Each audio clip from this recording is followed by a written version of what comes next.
Grossi Posse Packer Nation, welcome to another episode of Packcast, the podcast where you don't have to be a Packers fan, but it sure does help. I'm your host, Tom Grossi, and we are continuing our divisional breakdown, and today, oh boy, we got a good one, and that is the NFC West, potential Super Bowl contenders coming out of this division.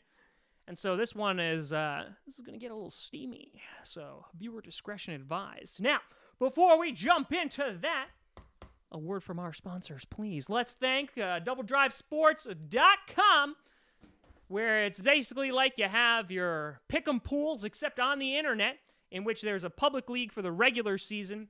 You can join, you pick whatever team you think is going to win, and at the end of the year, you win the Hopper.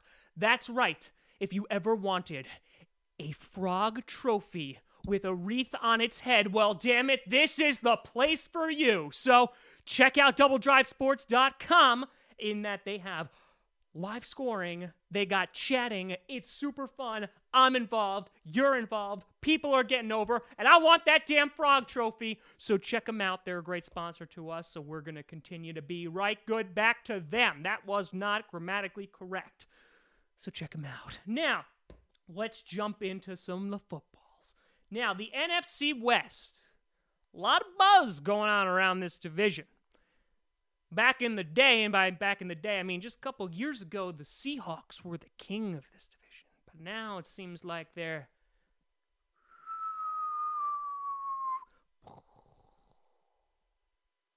And I couldn't be happier. Because I hate the Seahawks. Whether it's the Fail Mary, whether it's the 2014 NFC Championship, or whether it's just Pete Carroll's face, not a fan. But last season, in good old 2017, the Rams won the division at 11-5. Seahawks went 9-7, Cardinals 8-8, and the 49ers 6-10. And I gotta say, I think this division's due for a shakeup. And it begins with the Los Angeles Rams. Now, the LA Rams, they don't have their stadium ready, but that doesn't matter. They could be playing in a parking lot, and they're still playing pretty damn well. And they're playing to win. So this team right now reminds me actually a lot of the Denver Broncos team, in which they're just like, let's throw all the money at the defense, and we'll just build the offense from there. Except this time, their offense is incredible, and they're not going to be carrying a Peyton Manning here. So the Rams looked great last year. Look even better after all these offseason moves. So they added Brandon Cooks, they added Sue, they added Marcus Peters, they added Talib, and I got to give a little shout out to my boy, Sam Shields. So Sam Shields, longtime Packer, always a fan of him. Packers really weren't comfortable with medically clearing him because if he gets another concussion, that could be really, really bad. But he found an opportunity with the Rams, and I hope he succeeds, and I wish nothing but a very healthy and successful career for him. I love my buddy, Sam Shields. Over the offseason, though, they did lose Sammy Watkins. They lost Alec Ogletree. They lost Tremaine Johnson. But this defense is going to be one of the top three defenses, or projected to be one of the top three defenses in the league. In that you have Aaron Donald with Sue. Like, that's horrifying. Aaron Donald, one of the best defensive players in the league right now, up there with Khalil Mack. So, that being said, this defense is scary. Their secondary, scary. And their offense, whew, all right. Todd Gurley, one of the best, if not the best running backs in the league. And so, this team actually reminds me a lot also of like the old, and by old I mean a few years ago, Seahawks team, in which they were just ground and pound, their defense beat you up, and they were able to win games. And I feel like the Rams are going to be able to do that as well. Now, the big question is going to be, is Jared Goff going to be able to continue to play well? Had a meh first season, did pretty well last year, but couldn't get it done in the playoffs. And now, Goff is going to have every opportunity and every weapon at his disposal to make it happen. He has Brandon Cooks. Brandon Cooks, though, like obviously a very speedy wide receiver, can spread the field, but this also is like his third team in that many amount of years, so a little question mark there is like, is he going to wind up remaining with the Rams, or is it going to be like a Sammy Watkins situation? Now, that being said, Todd Gurley should continue to be incredible.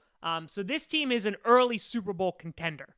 I got to say. And the Packers are playing the Rams, and that's going to be one hell of a game. But it's going to be interesting to see if Goff is going to be able to play at that high of a level. Is he going to be able to carry this team into the playoffs? Or does it not even matter because their defense and their running game is going to be good enough to kind of compensate for that?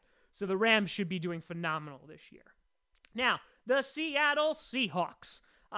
Big draft news. They got Rashad Penny, so they got a running back, hopefully. After X amount of years, they really have not had like that strong running back since Marshawn Lynch. And so they went by committee, in which they had Thomas Rawls back there. They had big boy Eddie Lacy, who, that didn't work out a whole lot. Let's talk about Eddie Lacy for a second. Like, what a waste, man. Like, I was so pulling for this guy. I was going to buy an Eddie Lacy jersey, but sorry, I had to get that out. I was just frustrated. But they lost a ton of personnel on their defense. Michael Bennett, Cliff Averill, Sheldon Richardson, Richard Sherman. So they lost all that. We still don't know what's going on with Earl Thomas. Their offensive line has been a problem for years. That wasn't really addressed in the offseason, kind of in the mid-rounds and a tiny bit in free agency, but not really. They really don't have a ton of weapons after losing Jimmy Graham. They obviously have the phenomenal Doug Baldwin, but that team right now, their defense is a shell of what it was. There really is no more Legion of Boom. Now, they still have that home field advantage of the 12th man, and it's definitely a vicious place to play. But that being said, their defense is not as scary anymore. Their offense really revolves around Russell Wilson and Doug Baldwin, and unless we could see Rashad Penny take off, it's going to be really difficult for them to get anything done because their offensive line can't block for them. So I really don't see the Seahawks doing well this year, and I will be smiling the entire time as they just crumble into obscurity. That's for the Fail Mary. Now, moving on. So let's go on to the Arizona Cardinals. Now, the Cardinals obviously losing their quarterback, Mr. Carson Palmer, because he was 75 years old. They picked up Glass Sam Bradford in the offseason, so he'll play like 2 games before he gets hurt. In the draft, they also got Josh Rosen. They got a wide receiver threat in Christian Kirk, who's one of the top receivers coming out of the draft. The big news for them, of course, is they get David Johnson back and healthy, and he was cleared medically back in January, so he's actually going to be coming back completely and totally healthy, so he should be able to do some things. They lost the Honey Badger, who was constantly hurt for them, but that is a big loss for their defense. But right now, with the Cardinals, I feel like they are definitely in rebuilding mode. I don't think they'll be god-awful this year, but I just don't see a whole lot happening for them. It really, because David Johnson's like the spine of that team right now. We'll see what Josh Rosen's able to do with Christian Kirk. But right now, I feel like they're kind of just running on a treadmill right now.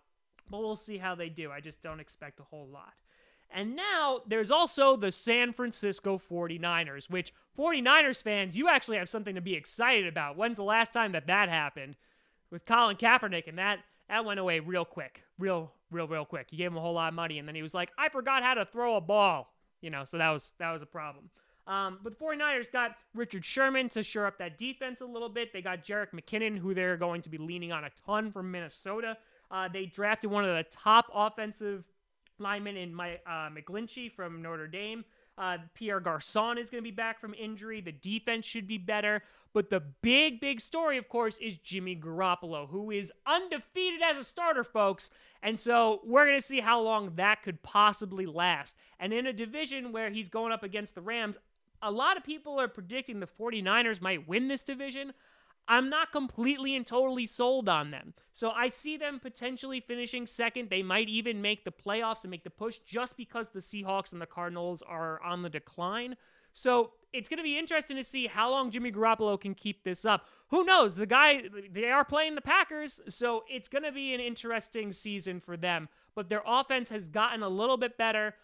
Jimmy Garoppolo obviously is playing pretty darn well. He threw a bunch of picks, but that could be remedied during the offseason. And their defense should be better than what it was. So, that being said, watch out for the 49ers, because they may be moving and shaking things this year. Or they might just be overhyped and collapse under the weight of expectations, like I did for my father. But either one is totally fine. So, if we're going to take a look at where I think the rankings are going to end up, I think the Rams should finish first place, because I think they just have too many weapons to fail. However, I got to say, like, they're being hyped up like they were the Eagles, a dream team a few years ago. So I'm curious to see because they're getting a lot of like bits and pieces from places. It's going to be interesting to see if they can work together. So don't be surprised if it all blows up in their face. Then I see the 49ers finishing second, and then the Seahawks, and then the Cardinals. The Seahawks, again, they could finish in the basement, but I think with Russell Wilson, he kind of keeps any team alive just because he's that good. But the Cardinals, I think this is a totally rebuilding season for them, and so I see them finishing last. But I definitely could see the Rams and the 49ers making the playoffs. It's just going to be interesting to see. I like this division a lot, except for the Seahawks. So it'll be a fun year. It definitely will. But let me know what you think down in the comments below. Am I completely off base? What do you expect from the 49ers this year? And when do you think Jimmy G is going to lose his first game? I'm curious. But let me know in the comments down below. You can always find me at TomGrossiComedy.com, TomGrossi Comedy, or Tom Grossi Comedy on the Twitters and the Instagrams and the Facebook. My debut comedy album is coming out August 24th, which I'm so pumped about. You can pre-order it now. It's going to be digitally on iTunes, Amazon, and you could also pre-order a physical copy from TomGrossiComedy.com if you so wish. Some of you are already doing that, and I love your faces for it, so thank you. You could also, if you want to support Parkinsons research, I am running for them in 3 months for the New York City Marathon, so you can check out the link in the description down below for that as well. So, thank you so much for watching. I'm Tom Grossi. And as always, go Pack Go.